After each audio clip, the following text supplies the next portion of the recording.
한때 웰빙이라는 것이 우리 삶에 굉장히 중요한 중심 주제가 되었는데요.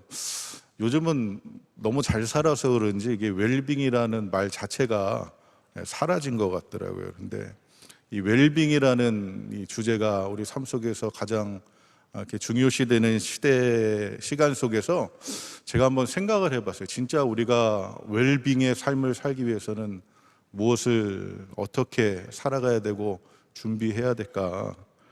그런데요, 이런 말이 있잖아요. 극과 극은 통한다.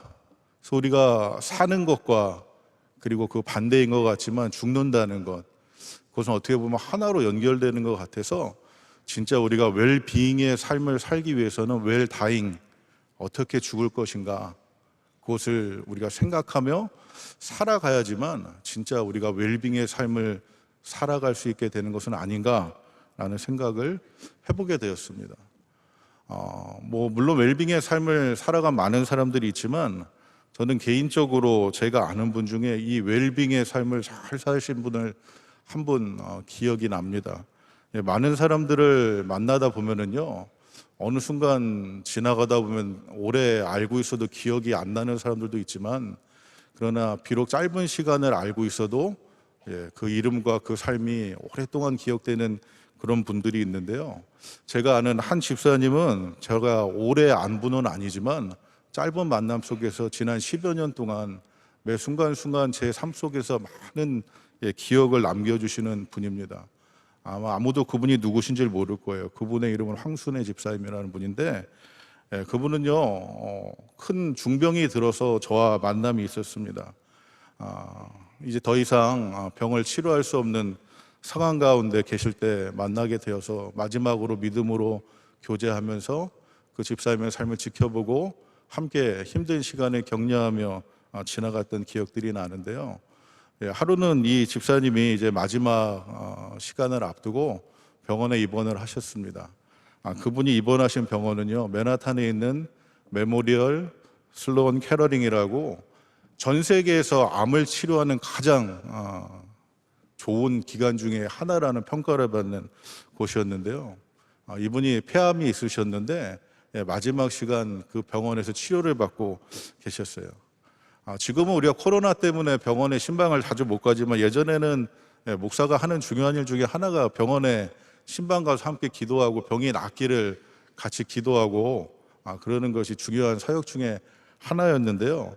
근데 제가 무슨 생각이 있었는지 이 집사님 병원에 가셔서 같이 신방을 하는데 병 낫기를 기도하고 같이 말씀을 나누는 게 아니라 어느 순간 천국 소망 이야기를 하고 있더라고요.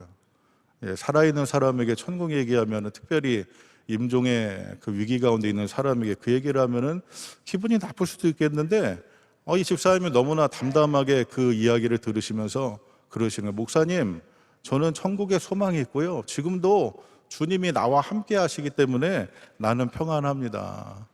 그래서 같이 기도를 하고 위로하고 나오는데, 같이 신방을 가셨던 연세 많으신 우리 신방 여 전도사님이 저한테 그러시더라고요. 목사님, 저분 손에 아직도 기운이 있고 한참 더 계실 것 같은데 그런 설교를 하시면 어떡하시겠어요? 그래서 제가 뭘 잘못했나 라는 마음을 들었는데, 그로 얼마 지나지 않아서 그분이 마지막 임종의 시간이 되었다는 이야기를 받고 다시 병원을 방문하게 되었습니다. 진짜 상황이 많이 나빠져서 말씀도 더 할 수 없는 그런 상황이었는데, 제가 너무 가슴이 아픈 거예요. 비록 오래 안부는 아니지만 짧은 시간 가정에 가서 같이 예배도 드리고 교회에서 만나서 기도도 해드리고 그러는 가정 속에 나름 서로 믿음의 정이라는 게 생기고, 또 다 내 양 아닙니까? 그래서 양이 죽는다는 게 얼마나 가슴 아픈 일이에요. 제가 마지막 순간에 병실에도 들어가지 못하고 병실 밖에서 이렇게 쳐다보고 있는데, 그 집사님이 말씀도 못 하시는데 눈빛으로 저에게 이렇게 이야기를 하시더라고요. 목사님 오셨어요? 전 괜찮아요. 저는 주님과 함께 하고 있습니다. 저는 천국의 소망을 굳게 붙잡고 있습니다. 저는 먼저 갑니다. 하지만 나중에 우리 다시 만나요. 그렇게 이야기하는 것은 물론 말씀한 건 아니에요. 근데 그 짧은 순간 병실 밖에 어떻게 보면 저는 두렵고 떨림으로 서 있는 저의 눈빛을 오히려 더 위로하시면서 온화한 모습으로 그렇게 믿음으로 끝까지 승리하는 그 모습을 저에게 보여주셔서 제가 그분이 돌아가신 거의 한 10년은 되신 것 같아요. 그런데도 아직도 그분의 삶의 모습이 기억되고 그 이름이 기억되는 그런 존재가 되었습니다.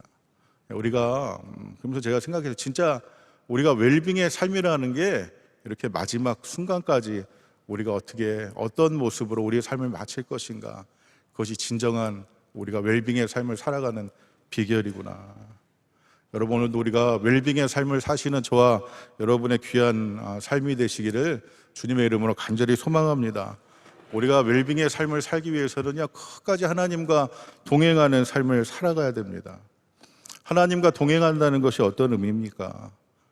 그것은요, 하나님과 긴밀하게 그리고 가깝게, 우리 원로 목사님 표현을 빌자면 바짝 붙어서, 그리고 전심으로 하나님을 의지하며 살아가는 것이 하나님과 동행하며 살아가는 삶의 모습입니다. 성경에는 이렇게 하나님과 동행하며 살아가는 사람들의 삶의 모습들이 얼마나 많이 나옵니까? 그런데 반대로 하나님과 동행하여 살아가는 삶을 살아가는 것 같았지만, 그러나 마지막 마칠 때는 하나님과 동행하는 삶을 살지 못함으로 그 삶이 웰빙의 삶을 살아가는 것 같았지만, 그러나 결국은 웰빙의 삶을 마치지 못하는 많은 사람들의 이야기가 우리에게 또한 반면 교사로 수없이 많은 예로 보여지고 있습니다. 오늘 그 중에 하나가 우리가 함께 읽은 이 유다왕 아사의 이야기인데요, 이 아사라는 사람은요, 하나님을 의지할 수밖에 없는 상황 속에 그의 삶이 놓여 있었습니다. 왜냐하면요, 그의 아버지 아비야가 죽은 다음에 이 아사가 어린 나이에 왕이 되었는데, 아사가 왕이 되었을 때 그의 할머니인지, 성경은 할머니라고도 하고 어머니라고도 하는 이 마아가, 그러니까 아비야의 어머니 마아가가 섭정을 시작해서요, 어린 왕을 두고 자기가 실제적인 통치를 하는데 얼마나 악행을 하는지, 산당 제사를 통해 우상들을 섬기고 아세라 또 바알 그런 우상들을 섬기고, 또 산당 문 앞에 또 음란하게 하는 남창들을 두어서 이스라엘을 더럽히는 그 옛 시대의 모든 악습을 그대로 이어가는 것이 이 마아가의 모습이었습니다. 그런데도요, 하나님께서요, 어린 이 아사에게 은혜를 베푸시고 이 아사가 하나님을 의지하고 하나님과 동행하는 삶을 살았더니 하나님의 은혜를 베풀어서 이 마아가의 모든 섭정으로부터 이 아사가 왕위를 회복하는 그런 은혜를 베풀어 주십니다. 그의 감사에서요, 이 아사가 얼마나 하나님 앞에 충성하면서 그의 삶 속에서 가장 잘한 일이 있었는데, 바로 그의 할머니 마아가가 했던 이 악행들을 다 없애버리는 그런 일을 이 아사가 종교개혁을 단행을 했습니다.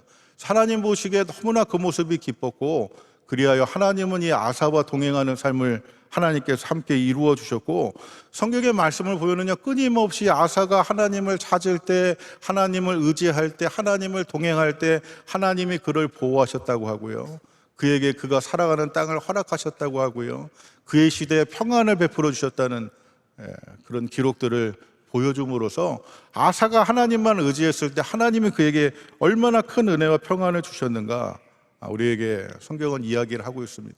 이처럼 하나님과 동행하는 그 삶 속에서는요, 물론 많은 어려움과 그 속에 끊임없는 도전이 있다 할지라도 하나님이 지키시고 하나님이 돌보시고 하나님이 베푸시는 은혜가 함께 하고 있습니다. 사랑하는 여러분, 그렇기 때문에 오늘도 우리는 어떻게 해야 될까요? 오늘도 우리가 하나님과 끝까지 동행하는 저와 여러분의 삶이 될 수 있기를 간절히 소망합니다.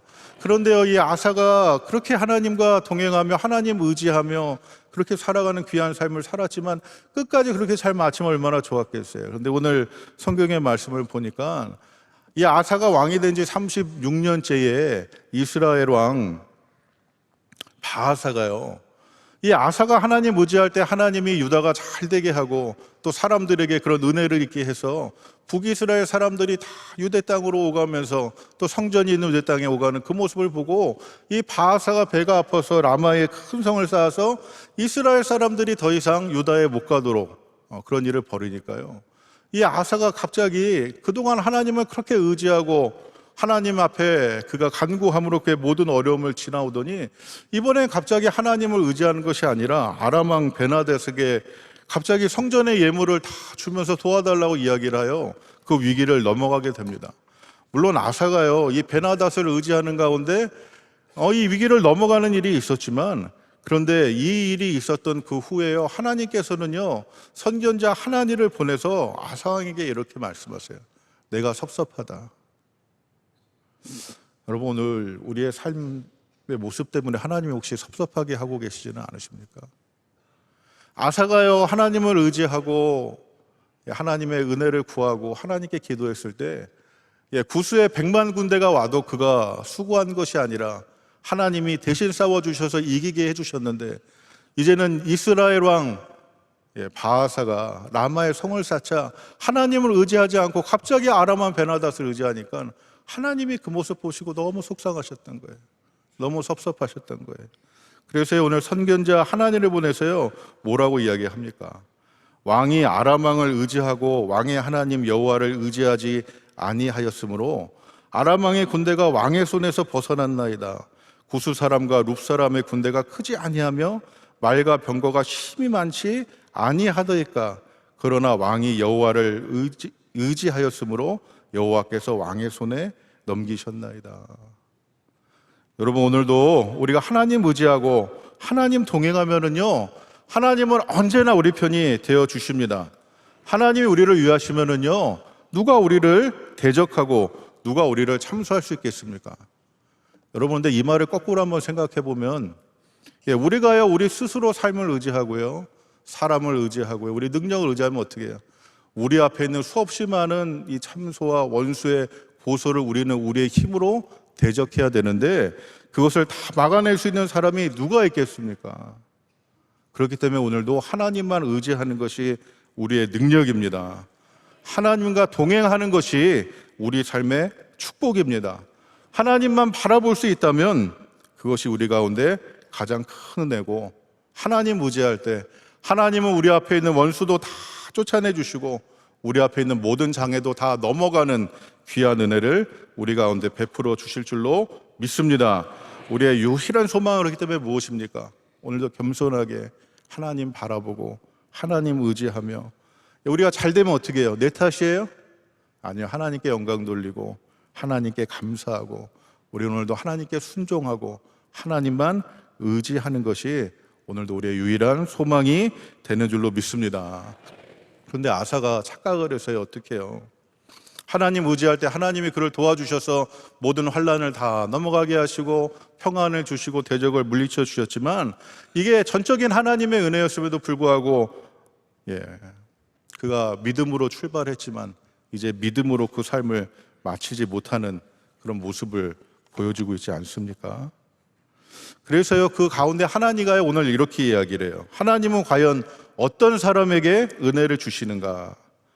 오늘 우리 함께 읽은 역대하 16장 9절 상반절 말씀을 보면은요, 하나님의 여호와의 눈은 온 땅을 두루 감찰하사 전심으로 자기에게 향하는 자들을 위하여 능력을 베푸신다. 하나님의 은혜는 누구에게 베푸신다고요? 온 땅을 두루 감찰하시다가 전심으로, 여러분, 전심이라는 것을 수치화시키면 몇 퍼센트나 될까요? 51%요? 99%요? 그것은 전심이 아닙니다. 전심은요, 100%가 전심인 거예요. 100%로 하나님을 의지하는 자에게 오늘도 하나님의 눈길은 향하고 있고 하나님은 그들에게 능력을 베푸십니다. 오늘도 우리의 마음이요, 100%, 몇 퍼센트요? 100% 하나님을 향하는 귀한 은혜가 있게 되기를 주님의 이름으로 축복합니다. 오늘 우리의 신앙 상태는 어떻습니까? 우리의 믿음의 모습은 어떻습니까? 진정한 웰빔의 삶을 향해 나아가고 있습니까? 세상 살아가다 우리 모두 다 어떻게 해요? 마음속에 갈등도 있고 근심도 있고. 근데 그 이유는 무엇일까요? 무엇 때문에 우리 마음속에 그런 걱정과 근심과 염려와 불안함이 찾아올까요? 어떻게 보면은요, 그건 우리 마음속에 다 두 마음이 있기 때문이에요. 다 갈팡질팡하기 때문이죠. 우리의 두 다리를 다 하나님 안에 두지 못하고 하나는 주님 앞에 두는 것 같으면서 또 다른 하나는 내 생각과 내 고집과 내 연민의 정과 내가 바라보는 수없이 많은 상황과 그리고 내가 알고 있는 지식과 그 모든 것들 세상 가운데 또 다른 다리를 걸쳐두고 있으니까 우리 가운데 그런 갈등과 염려와 근심과 평안이 사라지는 그런 안타까운 시간들이 찾아오는 것은 아닌지요. 오늘 말씀은 뭐라고 그래요? 여호와의 눈은 온 땅을 두루 감찰하사 전심으로 자기에게 향하는 자에게 능력을 베푸신다. 오늘도 우리가 전심으로 하나님만 의지할 때 오늘 우리 가운데 있는 갈등과 고뇌와 연민과 근심이 다 사라지고 우리는 온전할 수 있습니다. 하나님만 의지하면은요, 하나님이 다 넘어가게 하십니다. 우리의 생각과 우리의 경험과 우리의 지식과 우리의 지혜의 한계 또한 넘어가게 하시고요, 우리를 넓혀주시죠. 우리의 지경을 넓혀주시고요, 우리의 생각을 넓혀주시고요, 우리의 영적인 세계를 넓혀주시고요. 그것이 바로 우리가 웰빙의 삶을 살아가는 웰다잉으로 나가는 가장 귀한 은혜를 우리가 누리는 시간이 됩니다.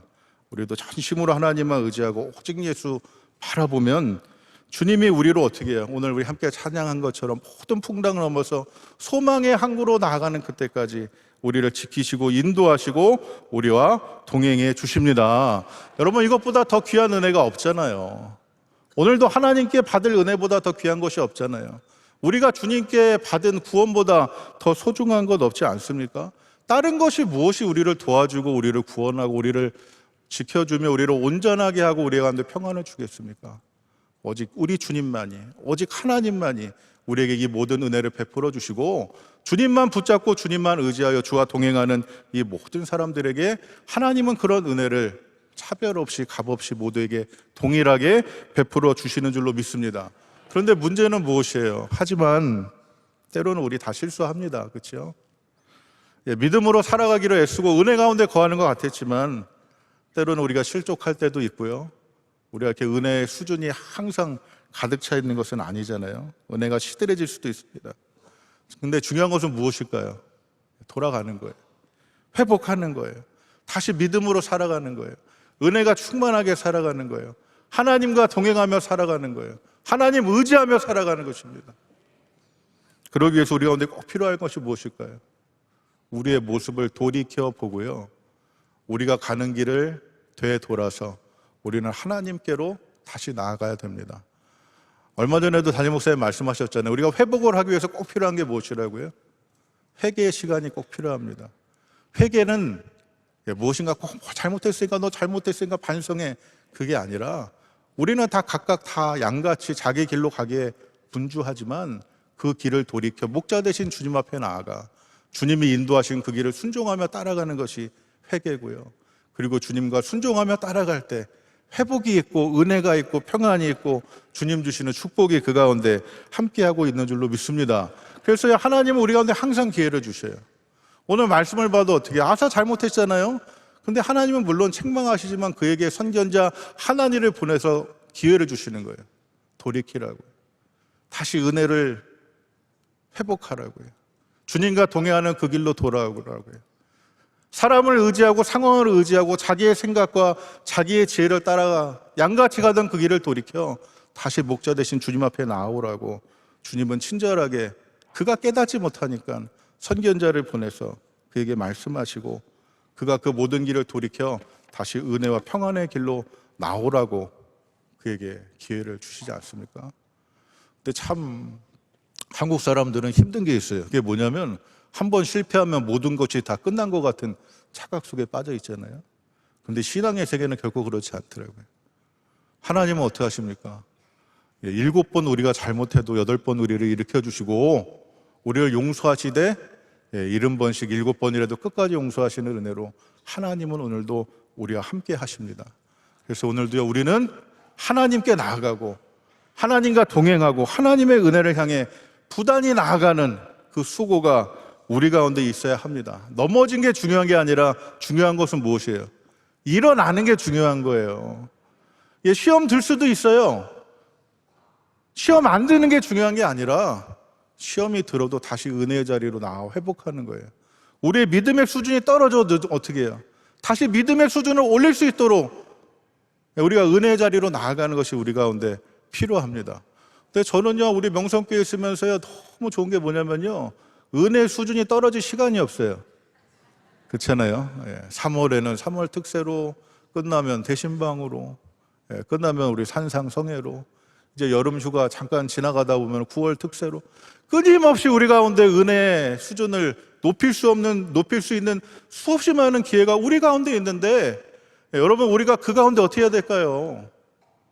우리가 그 자리에 늘 함께함으로 우리의 삶이 늘 믿음으로 살아갈 수 있는 귀한 결단이 우리 가운데 있어야 될 줄로 믿습니다.